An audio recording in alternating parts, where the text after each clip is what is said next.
அரசாங்கம் கண்டுக்கிற மாட்டேங்கிறான். இவ்வளவு அநியாயம் பண்றாங்கன்னு பார்க்க மாட்டேங்கிறான். இன்னும் சொல்ல போனால் எல்லா சட்டத்தையும் மீறுகிறார்கள். என்ன சட்டம்?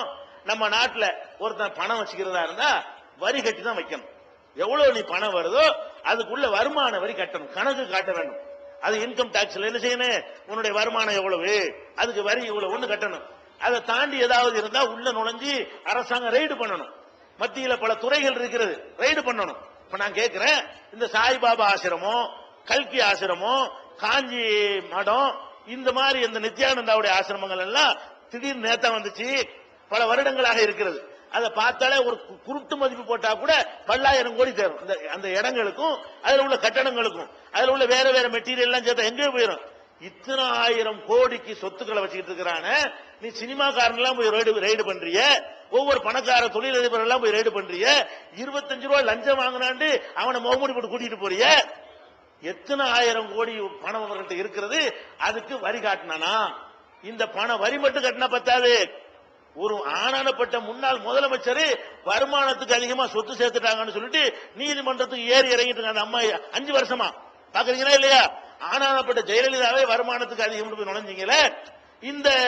இந்த சாமியார்கள்ட்ட போய் அமலாக்க பிரிவு போனுச்சா? போகல. வருமான வரித்துறை போனுச்சா? இல்ல. வெளிநாடுகள்ல இருந்து நிதி வருவதை கண்காணிப்பதற்காக ஒரு டிபார்ட்மெண்ட் இருக்குது, எஃப்சிஆர்ஏ சட்டப்படி அவர்கள் நடவடிக்கை எடுத்தீர்களா? எல்லாம் வெளிநாட்டு பக்தர்கள் கொண்டாந்து கொட்டுறாங்க, உள்நாட்டுல கொண்டே கொட்டுறாங்க. இந்த கல்கி பகவானை போய் பார்க்கிறதா இருந்தா அவரை பார்க்கறதுக்கு 5000 ரூபாய் கொடுக்கணும், கிட்ட போய் பார்க்கறதுக்கு 25,000 ரூபாய் கொடுக்கணும் என்றெல்லாம் மக்கள்கிட்ட கலெக்ஷன் பண்றாங்களே. இதை பில்லு போட்டு கொடுத்தாங்கன்னா, எந்த ஒரு மெடிக்கல்ல மருந்து வாங்கினா பில்லு போட்டு கொடுன்னு சொல்றிய, இது பிராடே வச்சுக்கிருவோம், மக்களை ஏமாத்துறான்னு வச்சுக்கிருவோம். மக்களை ஏமாத்தி அரசாங்கத்துக்காவது உள்ள வரியை கொடுத்தானுங்கள, பட்ஜெட்டை போட வேண்டிய இல்லைங்க. இருக்கிற நாட்டில் உள்ள இந்த மடங்களையும் இந்த மாதிரி ஏமாத்து பேர்கள் உள்ள நுழைஞ்சு அடிச்சோம்னு சொன்னா ஒரு 25 வருஷத்துக்கு வரி போட வேணாம். எந்த பொருள் விலைவாசி எல்லா டாபிக்கும் ஓவர் ஆயிரும். அவ்வளவு பணத்தை கோடி கோடியா வச்சிருக்கிறானுங்களே. அவர்கள்ட்ட என்னைக்கா நீ கேள்விப்பட்டீங்களா?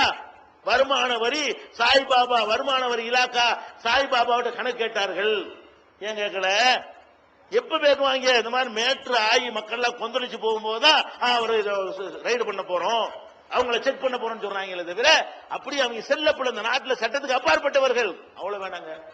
இப்ப அந்த சுங்க சட்டம் எல்லாம் தளர்த்தப்பட்டு போச்சு. அப்போலாம் நெருப்பு மாதிரி சட்டம். வெளிநாட்டுல இருந்து ஒரு டேப் ரெக்கார்டு வீட்டு கொண்டு வர மாட்டாங்க. அந்த ஒரு 10-25 வருஷம் முன்னெல்லாம் பாத்தீங்கன்னா வெளிநாட்டுல 5 வருஷம் உழைச்சுட்டு ஒரு டேப் ரெக்கார்டை கொண்டு வருவான். 2000 ரூபாய்க்கு டேப் ரெக்கார்டை வாங்கிட்டு வருவான். அதுக்கு 8000 ரூபாய் டியூட்டி போடுவாங்க. யாரு? நம்ம நாட்டுல ஏர்போர்ட் டியூட்டி போட்டு அவன் ஏண்டா கொண்டு வந்து ஆகி போடுவாங்க.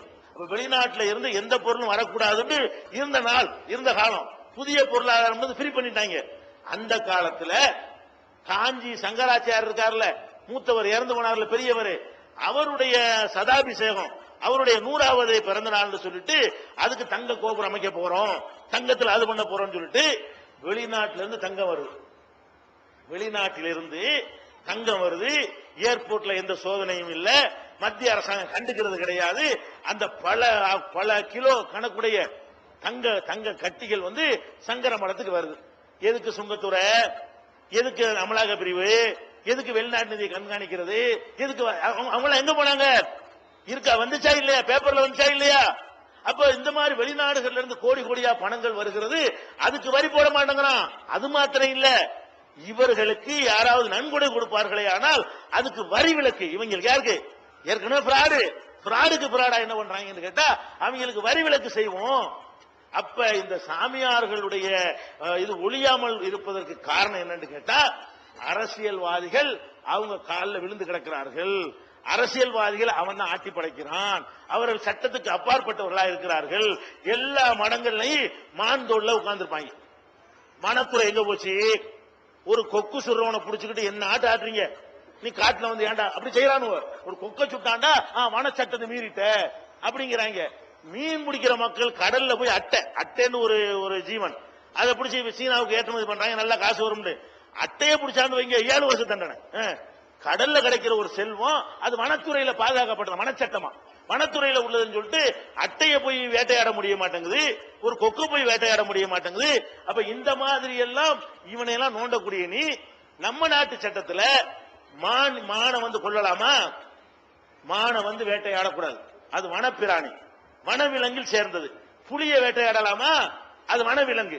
புலிய வேட்டையாடுவதும் பயங்கரமான குற்றம், மான் வேட்டையாடுவதும் பயங்கரமான குற்றம். இந்த சாமியார்களுடைய படங்கள்லாம் பாத்தீங்கன்னா ஒருத்தன் மான் தோல்ல உட்கார்ந்துட்டு இருப்பான், ஒருத்தன் புலி தோல்ல உட்கார்ந்து இருப்பான். இவனுக்கு என்ன சட்டம்? ஏண்டா கொக்க பிடிச்சிட்டு இந்த மாதிரி கேள்வி கேட்கறீங்களே. மானுக்கு என்ன சட்டம், புலிக்கு என்ன சட்டம்? புலி எண்ணிக்கை குறைஞ்சு போச்சுன்னு சொல்லிட்டு புலி கணக்கு எடுத்துட்டு இருக்கிறானுவ, புலிய பாதுகாக்க போறவங்கிறாங்க. அப்ப புலித்தோல்ல உட்கார்றான்னு சொன்னா புலித்தோல் வானத்துல இறங்குமா? வேட்டையாடி இருக்கிறானா? வேட்டையாடவர்கள்ட்ட வாங்கினானா? வாங்கவும் கூடாது. இந்த மாதிரி பொருட்கள் இருந்தா வனத்துறையில் கொண்டு ஒப்படைச்சிருந்தேன். இந்தாங்க மான் ஒண்ணு செத்து கிடந்துச்சு, இந்த ஒரு மான் தோல் ஒன்று கிடைச்சுன்னு சொல்லி அவங்கள்ட்ட ஒப்படைச்சிருந்தமே தவிர ஒரு மனிதன் மான் தோல் வைத்துக் கொள்ள கூடாது சட்டம் இருக்கா இல்லையா? புலித்தோல் வச்சுக்கிற கூடாது சட்டம் இருக்கா இல்லையா? அந்த சட்டத்தை நீங்க பேணுனீங்களா? இங்க லவ் பேர்ட்ஸ் பறவை வித்து அவனை பிடிச்சு கொண்டு போய் என்னமோ பண்றாங்க. அந்த பறவையை காப்பாத்துறது கூட்டம் காணுவோம். ரெட் கிராஸ் ஆகணும் ஒரு கூட்டம், புளு கிராஸ். அப்ப இதெல்லாம் ஒரு லவ் பேர்ட்ஸ் பறவைக்கு விட மாட்டேங்கிறாங்க. இவன் மாலை பிடிச்சி வச்சு படுத்து கிடக்கிறான், புளிய படுத்து கிடக்கிறான். அவனுக்கு என்னடா சட்டம்? சந்தன கட்டையை வச்சு எல்லாம் செஞ்சு வச்சுக்கிறாங்க. சந்தனத்தை அனுமதி இருக்கா? வனத்துறை அனுமதி எல்லாம் வைக்க முடியுமா? சந்தனம் வெட்ட முடியுமா? சந்தனம் விற்க முடியுமா? அப்ப சந்தன கட்டத்தில் இன்னைக்கு தேடுறாங்க. மாட்டினோட சந்தனம் தேட போறோம். அப்ப எல்லா சட்டத்துக்கும் வருமான வலிக்க அப்பாற்பட்டவனா இருக்கிறான், ஏமாத்துற விட்டு அப்பாற்பட்டவனா இருக்கிறான், எல்லா விதமான ஹோமோசெக்ஸ் பண்ணாலும் அதுக்கு அப்பாற்பட்டவனா இருக்கிறான், கொலையே செஞ்சாலும் அவனை கேட்க மாட்டோம், அவனை காப்பாத்தி விட்டுருவோம். இந்த மாதிரி காட்சி எல்லாம் பாக்குறீங்க. இன்னும் சொல்ல போனாங்க, இந்த சங்கராச்சார மேட்ருக்குல அவர் மாட்டினார். எப்படி மாற்றாரு? அவர் கூட இருந்தவர்கள் பக்தர்களா இருந்தவர்கள், ரொம்ப பெரிய மதிப்பு வைத்திருந்தவர்கள். அதுவும் யாரால? சங்கராச்சாரியாருடைய மிகப்பெரிய பக்தையாக இருந்த ஜெயலலிதாவால் கைது செய்யப்படுறார்கள். ஜெயலலிதா சங்கராச்சாரிய கைது செய்யுமா? ஒரே இனத்தை சேர்ந்தவர்கள், அவருக்கு பக்தராக இருந்தவர்கள், எதா இருந்தாலும் அவற்றை ஆலோசனை பண்ணி செய்யக்கூடியவர்கள். அப்படி இருந்த ஜெயலலிதா ஒரு சங்கர் ராமன்கிறவரை கோயில்ல வச்சு கொலை பண்ணிவிட்டாங்களே. அவன் எவனா இருந்தாலும் புடி, கோயில் அந்த அம்மா பெருசா நினைக்குது. கோயிலுக்குள்ள ஒரு பக்தனை கொலை பண்ணி இருக்கிறார்கள் என்று அவன் சங்கர மடத்துடைய கணக்கு வழக்குகள் எல்லாம் தெரிஞ்சவன். அவனை போட்டு தள்ளிவிட்டாங்க. இப்ப பெரிய பெரிய அதிகாரிகள் அவ்வளவு எவிடன்ஸுகள், அவ்வளவு ஆதாரங்களை தேடி அந்த கேஸ கொண்டு போனாங்க. அப்புறம் என்னாச்சு? ஒரு எலெக்ஷன் வந்து போன சட்டசபை தேர்தல் வந்துச்சு. சட்டசபை தேர்தலுக்கு முன்னாடி இவர் பேரம் பேசுறாரு. நாங்க பிராமணர்கள்லாம் உங்களுக்கு ஓட்டு போடுறோம், நீங்க நான் ஆட்சிக்கு வந்த பிறகு எங்க எப்படியாவது கொஞ்சம் ரிலீஸ் பண்ணி விட்டுருங்க அப்படிங்கிற மாதிரி அங்க ஒரு பேரம் நடக்குது. அதுக்கு பிறகு அந்த தேர்தல் என்ன பண்றாரு? பிராமணர்கள்லாம் திமுக ஓட்டு போடுங்க, முதல் தடவையா சுதந்திர இந்தியாவில் முதல் தடவையாக திமுக பிராமணர்களுக்கு எதிர்கட்சி, அதுக்கு ஓட்டு போடுங்கள் என்று உள்ள இறங்கி என்ன செய்யறாங்க? வேலை செய்கிறார்கள். ஜெயித்து வந்தாச்சு. இப்ப என்ன நடக்குது? ஒவ்வொரு சாட்சியா பல்டி, ஒவ்வொரு சாட்சியா கோர்ட்ல பாண்டிச்சேரியில் நடக்குது கேஸ். அங்க என்ன நடந்துட்டு இருக்கிறது? நான் தான் பார்த்தேங்கிறான், நான் பார்க்கலைங்கிறான். அவர் ரூபாய் அவன் பொம்பளை கட்டி பிடிச்சாங்க, நான் பார்க்கலைங்கிறான். இவர் தான் ரூபா கொடுத்தாரு பேங்க்ல, அது எல்லாம் இல்லைங்கிறாங்க. எல்லா பேரும் எல்லாம் அந்தர்பல்ட்டி அடிக்கிறாங்க. தீர்ப்பு வர்றதுக்கு முன்னாடியே நம்ம சிஎம் தீர்ப்பளிக்கிறார். என்ன தீர்ப்பளிக்கிறாரு? ஜெயலலிதா பொய் வழக்கு போட்டாங்க சங்கராச்சாரிய மேல. அவர் பச்சேஸ்வரர் கோர்ட்ல கேஸ் இருக்கிறது, கோர்ட்ல தீர்ப்பாகல. அவர் நிரபராதின்னு ஆக்கிறதுக்கு முயற்சி பண்றாங்க, ஒன்னும் தீர்ப்பாகவில்லை. அவர் என்ன எழுதினாரு? கருணாநிதி என்ன எழுதினாரு? அந்த ஜெயலலிதா மகாமக குளத்துக்கு போனாங்களாம். போகும்போது அதுல நிறைய பேர் செத்து போயிட்டாங்களாம். செத்து போனவன இந்த பெரிய வாழு சின்ன வாழு ஜெயலலிதாவை நினைஞ்சாங்களாம். அந்த அம்மா ஊத்துனுச்சு, இந்த அம்மா குடுத்துச்சு, நம்ம அப்படி போய் விமர்சனம் பண்ணாங்களாம். இது ஜெயலலிதா காதுக்கு வந்துச்சான். அதுக்கு பழி வாங்குவதற்காக அவர் மேலேயே கேச போட்டார்கள் சொல்றாரு. அப்படின்னா பொய் வழக்குங்கிறார், மெய் வழக்க பொய் வழக்குங்கிறாரு. அப்ப இந்த சாமியார்களுடைய கை ரொம்ப நீளமாக இருக்கிறது. ஒரு ஒண்ணு இப்ப நித்யானந்தா கூட எடுத்துக்கிறங்க, மறுபடியும் இதே மாதிரி ஃப்ரெஷ்ஷா வருவார். எப்படி சங்கராச்சாரியார் இவ்வளவை மன்னிப்புட்டு அதே ஃப்ரெஷ்ஷா வர்றாரோ, அதே மாதிரி மலம் வர்றாரோ, அதே மாதிரி மரியாதை வர்றாரோ, அதே மாதிரி நாட்டை நடமாடுகிறாரோ, அதே மாதிரியாக யாரும் வருவார்? நம்ம நித்யானந்த பரமஹம்சர் என்ன செய்வாரு? மறுபடி வருவார். எப்படி வருவாரு? அதெல்லாம் ஜோடனை, அதெல்லாம் செட்டிங்கு, அவர் அப்பல் கற்றவர் தான் என்று சொல்லி, பெரிய பெரிய முதலமைச்சர் எல்லாம் கீழே இருக்கிறாங்களே, பெரிய பெரிய மந்திரிகள் எல்லாம் கீழே இருக்கிறாங்களே. பிரேமானந்தாக்கு அப்படி யாருமே இல்ல. அற்ப சாதாரண மக்கள் அவன் ஏமாத்திட்டு போயிட்டான். இவங்க எல்லாம் பிரதமர் முதலமைச்சர் லெவல்ல உள்ளவங்க, இவங்கள ஒண்ணும் பண்ண இயலாது. அப்ப இந்த மாதிரியாக ஆட்சி அதிகாரம் எல்லாரும் சேர்ந்து கொண்டு இதை செய்யற காட்சியை பாக்குறோம். அப்ப நம்ம என்ன பண்ணணும்? மனிதனுடைய சக்தி ஒரு லிமிட்டுக்கு உள்ளது. இதை இஸ்லாம் தான் தெளிவா சொல்லுகிறது. என்ன மாதிரி சொல்லுகிறது? உனக்கு பிள்ளை வேணுமா? அல்லாஹுதான் பிள்ளையை தருவான். இஸ்லாம் என்ன சொல்லுது? குழந்தை வேணும் ஒருத்தன் போற அல்லாஹ் என்ன செய்யறான், யஹபுல் மையசாவு துக்கூர் ஓ யஹபுல் மையசாவு இனாசா ஓ எஜாலு மையசாவு அகீமா அவ யுஸவிஜு துக்குரான இனாசா. நாடு ஆம்பளை பிள்ளை நான் தாண்டா கொடுப்பேன், பொம்பளை பிள்ளை நான் தாண்டா கொடுப்பேன், இதுலயும் அதுலயும் கலந்து நான் தான் கொடுப்பேன், கொடுக்காம நான் தான் இருப்பேன். வேற யார்ட்டையும் போவாது, கடவுள்கிட்ட மட்டும் நேரடியா தொடர்பு கொள்ளு. அது மாதிரி உனக்கு செல்வம் வேணுமா, அல்லாஹு யப்சுத்து ரிஸ்க லிமன் யஷாஉ வ யக்திர், அல்லாஹ் நாடியவர்களுக்கு செல்வத்தை தாராளமா தருவான், நாடியவர்களை வறுமையில் ஆக்கிடுவான். அது எந்த மனுஷன் கையிலையும் இல்ல. எவன் ஆசி வழங்குறதுனாலையும் எவனையும் பார்க்கறதுனாலையும் எவனும் உனக்கு எதிர்காலத்தை கணித்து சொல்றதுனாலையும் இது நடக்க போறது இல்ல அப்படின்னு சொல்லி எந்த ஒரு அதிகாரமும் அல்லாஹ்வுக்கு மட்டும் தானே தவிர ஆன்மீகத்தில் பெரிய உயர்ந்த நிலையில் இருக்கிற நபிகள் நாயகத்துக்கு அது இல்லை. நபிகள் நாயகத்துக்கு எந்த அதிகாரம் இல்ல, புள்ள கொடுக்கிற அதிகாரம் இல்லை. அவங்களுக்கு அல்லாஹ் ஆம்பளை பிள்ளைய கொடுத்தான், பச்சில பிள்ளையில எடுத்துக்கிட்டான், 4 பொம்பளை பிள்ளைய கொடுத்தான், உசுரோட இருக்கும் போது 3 பொம்பளை பிள்ளைய எடுத்துக்கிட்டான்ல. அப்ப மனிதர்கள் கையில அவங்க கையில ஒண்ணுமே கிடையாது. ஒருவேளை சாப்பிட்டு அடுத்த வேளை சாப்பாட்டுக்கு வழி இல்ல, செல்வத்தை உண்டாக்கிற முடியாது.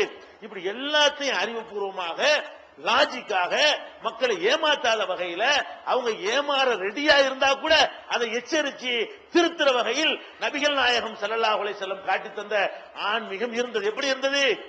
அவங்க மகன் இப்ராஹிம் இறந்த பொழுது சூரிய கிரகணம் ஏற்படுது. மக்கள்லாம் என்ன பேசுறாங்க, ரசூலுல்லாஹ்வுடைய மகன் இறந்ததுனாலதான் இந்த கிரகணம் ஏற்படுது அப்படின்னு மக்கள் எல்லாம் பேசிக்கிறாங்க. அப்ப நபிகள் நாயகத்து சோகத்துல வேற இருக்கிறாங்க. சோகமா இருக்கும்போது இதெல்லாம் கவனிக்க மாட்டாங்க. மக்கள் பேசுறதுல யாரும் காது கொடுத்து கேட்க மாட்டாங்க. ஆனா நபிகள் நாயகம் ஸல்லல்லாஹு அலைஹி வஸல்லம் என்னதான் சோகமா இருந்தாலும் இந்த விமர்சனம் காதுல விழுந்தா இல்லையா, உடனே மக்கள்கிட்ட இது யாருடைய பிறப்பிற்காகவும் இது ஏற்படாது, இது யாருடைய இறப்புக்கும் இது ஏற்படாது, இது அல்லாஹ்வுடைய நாட்டப்படிதான் ஏற்படுகிறது, என்னுடைய மகனுக்காக இது ஏற்படல. இப்படி ஒரு ஆன்மீகவாதி பாத்தீங்களா? உலக வரலாற்றிலேயே மக்களை ஏமாத்தாத ஒரு ஆன்மீகவாதி. ஆன்மீகத்தையும் சொன்னாரு, அவர் யாரையும் ஏமாத்தவே இல்லை. ஆன்மீகத்தை எதிர்க்கிறவர்கள் ஏமாத்தினாங்களே அந்த அளவு கூட ஏமாத்த. ஆன்மீகத்தை எதிர்க்கிறவர்கள் சிலை வைத்தார்கள், ஆன்மீகத்தை சொன்னவர் சிலை வேணாண்டார். ஆன்மீகத்தை எதிர்த்தவர்கள் பகுத்தறிவு பேசினவர்கள் பெரியாருக்கு சிலை வச்சார்கள். நபிகள் நாயகத்துக்கு சிலை இருக்குதா? சிலைக்கு மாலை போடுறது இருக்குதா? மலர் வளையம் வைக்கிறது இருக்குதா? அப்ப பெரிய பகுத்தறிவு பேசினவர் கூட அவுட்டு. அறிவை ஊட்டிய ஒரு மார்க்கமாக இந்த மார்க்கத்தை நபிகள் நாயகம் ஸல்லல்லாஹு அலைஹி வஸல்லம் மூலமாக அல்லாஹ் நமக்கு தந்திருக்கிறான். அப்ப ஆன்மீகம் என்பது நம்முடைய அறிவை காப்பாற்றணும். வேற அரசாங்கம் நம்மளை காப்பாத்தாது, அதிகாரம் நம்ம மானத்தை காப்பாத்தாது, ஆன்மீகம் காப்பாற்றணும். ஒரு ஆன்மீகத்தை எதுக்கு நம்புறோம்?